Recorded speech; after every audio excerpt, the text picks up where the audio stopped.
ഉരുൾപൊട്ടലിനിരയായ വയനാടും വിലങ്ങാടും പുനർനിർമ്മിക്കാൻ കരീറ്റസ് ഇന്ത്യയുടെ രണ്ടാം ഘട്ട പദ്ധതിക്ക് തുടക്കം. Project launching Vythiri saint Joseph പള്ളി ഹാളിൽ സംഘടിപ്പിച്ചു. കാലിക്കറ്റ് ഭദ്രാസന സോഷ്യൽ സർവീസ് സൊസൈറ്റി ജീവനയുടെ നേതൃത്വത്തിൽ കേരള സോഷ്യൽ സർവീസ് ഫോറമിന്റെ സഹകരണത്തോടെയാണ് പദ്ധതി നടപ്പിലാക്കുന്നത്. പദ്ധതിയുടെ ആദ്യഘട്ടത്തിൽ ഉപജീവന സഹായം, മാനസിക സാമൂഹിക പിന്തുണ, ബോധവൽക്കരണ പരിപാടികൾ എന്നിവ നടപ്പിലാക്കിയിരുന്നു. തുടർന്ന് രണ്ടാം ഘട്ടത്തിൽ വയനാട്, വിലങ്ങാട് പ്രദേശങ്ങളിൽ സാമൂഹിക പ്രതിരോധശേഷിയും വികസനവും വർദ്ധിപ്പിക്കുകയാണ് ലക്ഷ്യം.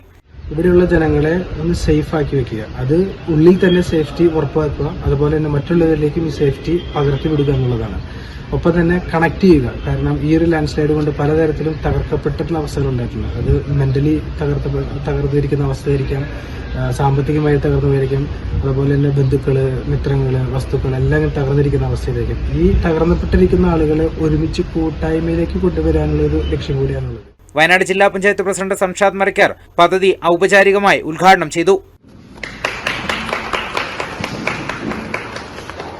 കോഴിക്കോട് അതിരൂപത മെത്രാപ്പൊലീത്ത archbishop most reverend doctor Varghese ചക്കാലക്കലിന്റെ മാർഗനിർദ്ദേശങ്ങളിൽ ആരംഭിച്ച പരിപാടിയിൽ ഏകദേശം 60 പേർ പങ്കെടുത്തു.